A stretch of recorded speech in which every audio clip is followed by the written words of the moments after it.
दोस्तों नमस्कार। VK knowledge electrical में आप सभी का स्वागत है। दोस्तों आज ट्रांसफार्मर के न्यूमेरिकल्स पर बात करेंगे। इस वीडियो में केवल ट्रांसफार्मर के न्यूमेरिकल क्वेश्चन आपको देखने को मिलेंगे और टोटल 21 क्वेश्चन इसमें दिए हैं। एग्ज़ाम की दृष्टि से काफ़ी इम्पोर्टेंट क्वेश्चन है। क्वेश्चन हिंदी और इंग्लिश दोनों भाषाओं में है। आप आसानी से इनको समझ सकते हैं। सभी क्वेश्चन को लास्ट तक आप ज़रूर देखना। क्वेश्चन पसंद आ जाए तो वीडियो को लाइक कर देना।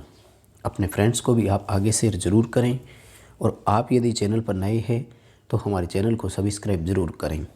दोस्तों वैसे ये हमारा पेड टेस्ट सीरीज़ है, तो अब तक हम 48 टेस्ट ले चुके हैं, यानी ये 48 नंबर टेस्ट था। आप यदि इस तरह की पेड टेस्ट सीरीज में शामिल होना चाहते हैं तो चैनल को ज्वाइन कर सकते हैं। सब्सक्राइब के पास ज्वाइन का ऑप्शन आपको मिल जाएगा। और यदि आपने ज्वाइन कर रखा है तो मिलान कर लीजिए कि आपके जो आंसर क्वेश्चन गलत हुए थे उनका सही आंसर क्या है। चलिए दोस्तों क्वेश्चन से शुरू करते हैं। सवाल नंबर 1 कहता है कि 3 फेज लाइन में 1200 एम्पियर बाय 5 एम्पियर की सीटी संयोजित है। करंट ट्रांसफार्मर सीटी की सेकेंडरी साइड में संयोजित एम्पीयर मीटर 2 एम्पीयर की रीडिंग देता है। लाइन करंट की गणना कीजिए। दोस्तों सीटी पीटी के लिए लाइन करंट और लाइन वोल्टेज ज्ञात करने के लिए पैट फॉर्मूला होता है। ठीक है, फॉर्मूला होता है CTR, अगर पीटी होती तो PTR होता, इनटू एम्पीयर मीटर की रीडिंग, यानी सीटी का रेशियो कितना है, एम्पीयर मीटर ने रीडिंग कितनी दी। ध्यान रखना दोस्तों, यहाँ पर रेशियो हमेशा प्राइमरी बाई सेकेंडरी ही होता है, चाहे करंट हो या वोल्टेज हो। यानी अगर PTR भी अगर होता तो V1/V2 से ही करना होता। देखिए रेशियो का मतलब क्या है। रेशियो का मतलब ये है कि ये सीटी 1200 एम्पियर को 5 एम्पियर में स्टेप डाउन करती है। मीन्स यदि प्राइमरी साइड में 1200 एम्पियर फ्लो होता है तो सेकेंडरी साइड में 5 एम्पियर ही आता है सीटी में। मीटर कितनी रीडिंग देता, 5 एम्पियर। या फिर अपोजिट चलो, यानी मीटर अगर 5 एम्पीयर रीडिंग देता है इसका मतलब होता है 1200 एम्पीयर। यदि 2.5 एम्पीयर रीडिंग देता है तो कितना होता है, 600 एम्पीयर। इसी तरह से कैलकुलेट हमें करना था। तो 1200/5 × 2 आपको करना था इसका उत्तर। ठीक है, आंसर का मिलान करना, ए ऑप्शन अपना इसमें सही रहेगा। 480 एम्पीयर इसका उत्तर आएगा। अगला हमारा सवाल है, ट्रांसफार्मर से लोड हटा देने पर वोल्टेज 600 वोल्ट से 640 वोल्ट हो जाता है। इसके वोल्टेज रेगुलेशन की गणना करें। देखो दोस्तों, सबसे पहले तो मैं बात करूंगा फॉर्मूले के लिए। वोल्टेज रेगुलेशन के लिए फॉर्मूला होता है no load minus full load बटे फुल लोड, ठीक है, इनटू 100। अब इसको कई तरह से भी दिखा सकते हैं। कई बार क्या करते हैं कि नो लोड के लिए V0 से लिख देते हैं वो, और टर्मिनल वोल्टेज को केवल V से लिख सकते हैं, तो ऐसे भी आप कर सकते थे। लेकिन आपको ये ध्यान रखना था कि डिवाइडेड बाय फुल लोड होता है। ठीक है, देखो अब ये समझना था कि नो लोड की कौन सी है, फुल लोड की कौन सी है। सवाल कहता है कि भार हटा लेने पर 600 से 640 वोल्ट हुआ। इसका मतलब जब भार था तब कितनी थी, 600 वोल्ट, और भार नहीं था तब कितनी है, 640। यानी 640 माइनस 600/600 मल्टीप्लाई बाय 100। ठीक है, क्वेश्चन का आंसर मिलान करना। क्वेश्चन का ऑप्शन रहेगा ए, 6.66% इसका रेगुलेशन आएगा।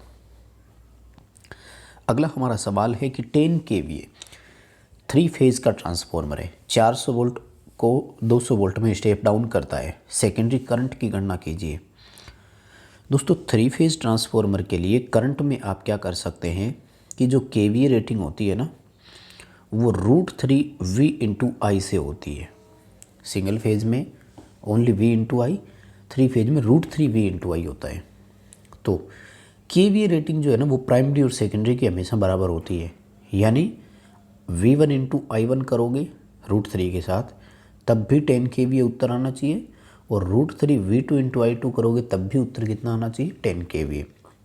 जब I2 ज्ञात करेंगे तो क्या करना है, KVA में √3 × V2 का डिवाइडेशन कर देना है, यानी 10 और तो VA बनेगा एक तरह से, तो 10,000 VA होगा, √3 इंटू 1.732 से भाग कर देंगे।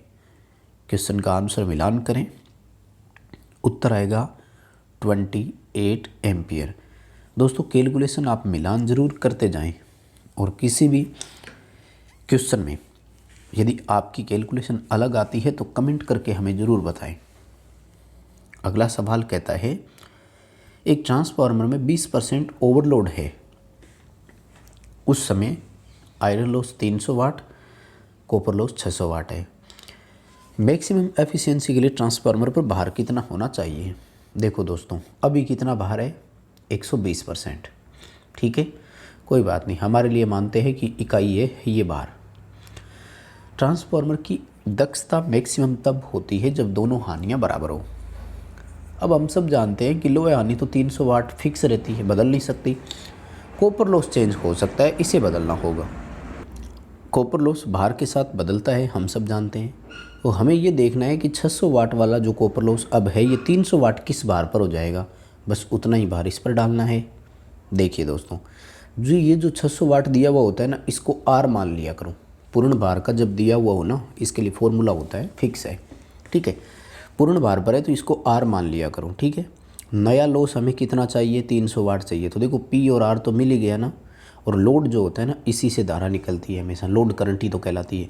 यानी आई ज्ञात करना है, पी और आर दिया हुआ है, तो क्या फॉर्मूला बनेगा, पी बराबर I² इंटू आर होता है ना, तो क्या बनेगा पी बटे आर और इन दोनों का अंडर। देखो 300 बटे 600, ठीक है, इन दोनों का अंडर कितना आया 1/2, और 1/2 का रूट निकालते हैं आप तो ये उत्तर आएगा 0.707। यानी भार कितना होना चाहिए 0.707। और किस भार का, जो अभी लगा हुआ है। अभी भार कितना था दोस्तों, ध्यान रखना 120% भार था। 20% ओवरलोड भी तो है ना, 20% ओवरलोड भी तो है। इससे कैलकुलेशन करना, उत्तर आएगा 84%। दोबारा सुनो, अगर ये होता कि इस वक्त 100% लोड है तब फिर 70.7% भार आता, ये भी ध्यान रखना, क्योंकि अभी 20% ओवरलोड था।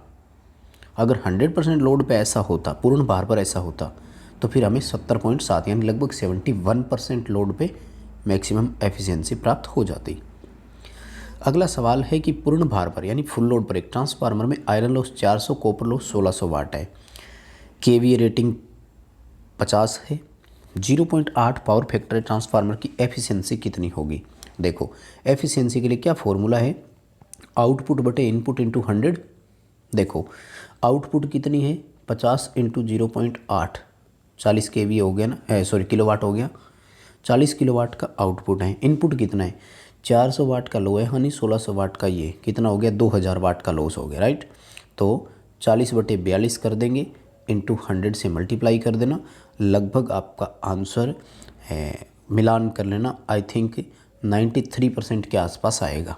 ठीक है, जो भी आए 3 या 95 में से आएगा, मिलान कर लेना, आपका उत्तर आ जाएगा।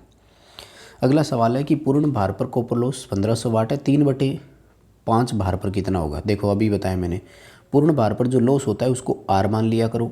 भार जो होता है ये आई दे रखा है, तो नया लॉस पी बराबर क्या करना है I² इंटू आर करना है, उत्तर आ जाएगा। आई की स्क्वायर करोगे तो कितना आएगा 9/25, और 1500 वाट जो इसका रेजिस्टेंस दिया हुआ है। ठीक है, ये आप करेंगे तो कितना आएगा लगभग 60, 900 और ये आएगा 540 वाट। ठीक है, आंसर सी रहेगा, कैलकुलेशन करके मिलान ज़रूर करना। अगला सवाल बड़ा सिंपल है कि टर्न प्रति वोल्ट, प्रति वोल्ट का मतलब होता है 1 वोल्ट, यानी 1 वोल्ट अगर ट्रांसफार्मर हो तो 5 टर्न होते हैं। ठीक है, तो 50 वोल्ट पर कितने हो जाएंगे 250 टर्न, और 80 वोल्ट पर कितने हो जाएंगे 400 टर्न। सी उत्तर आएगा। ध्यान से समझना इस लैंग्वेज को, यहाँ 2 तरह के क्वेश्चन आते हैं, टर्न प्रति वोल्ट भी देते हैं और वोल्ट प्रति टर्न भी देते हैं। अगला हमारा सवाल है, वीवी बैंक में 30 केवीए क्षमता के 2 ट्रांसफार्मर है, 3 फेज 60 केवीए बैलेंस लोड को सप्लाई करते हैं, बताइए कितना ओवरलोड वो हो गए। देखो 60 केवीए लोड का हमें कितना देना है एक्चुअल में 58%, 60 का जब 58% आप निकालेंगे लगभग 34.4 के आसपास इतना केवीए बनेगा।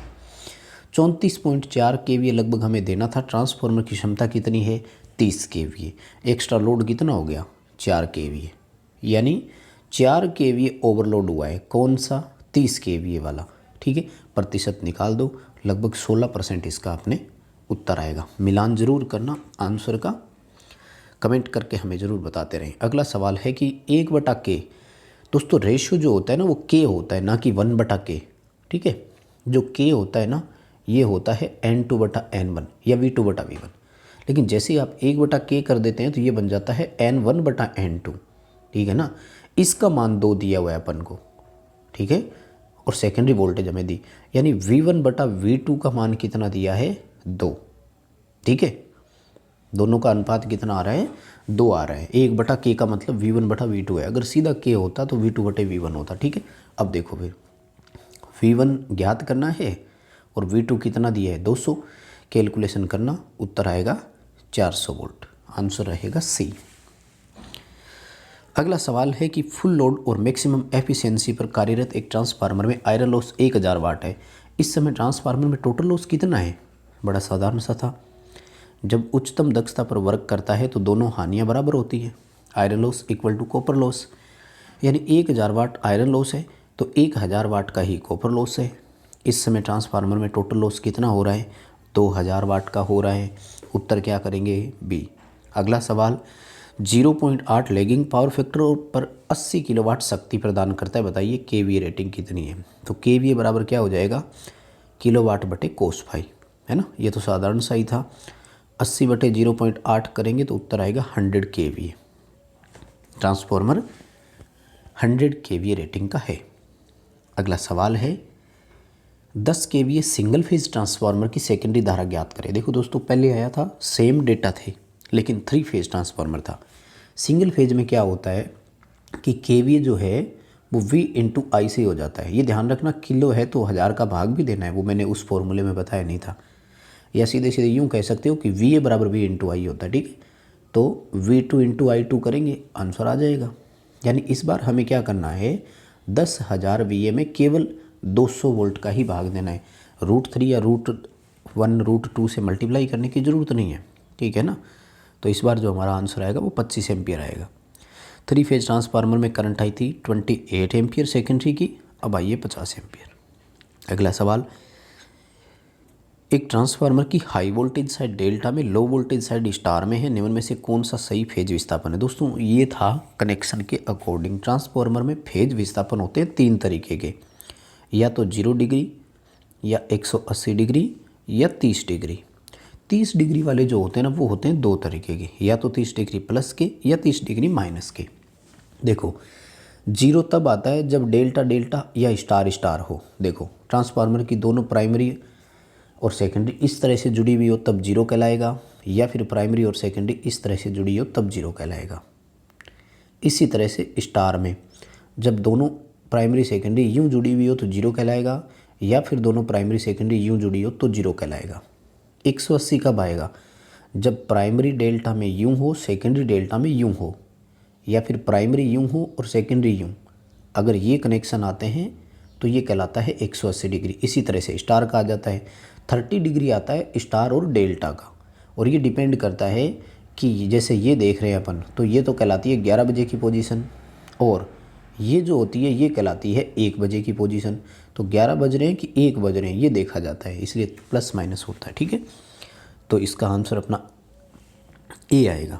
DY डेल्टा स्टार या तो 1 बजे की पोजीशन होगी या फिर डेल्टा स्टार 11 बजे की पोजीशन होगी। मतलब या तो 30 डिग्री प्लस का होगा या 30 डिग्री माइनस का होगा, क्योंकि इसने ये तो बताया नहीं कि कैसे जुड़ा हुआ है।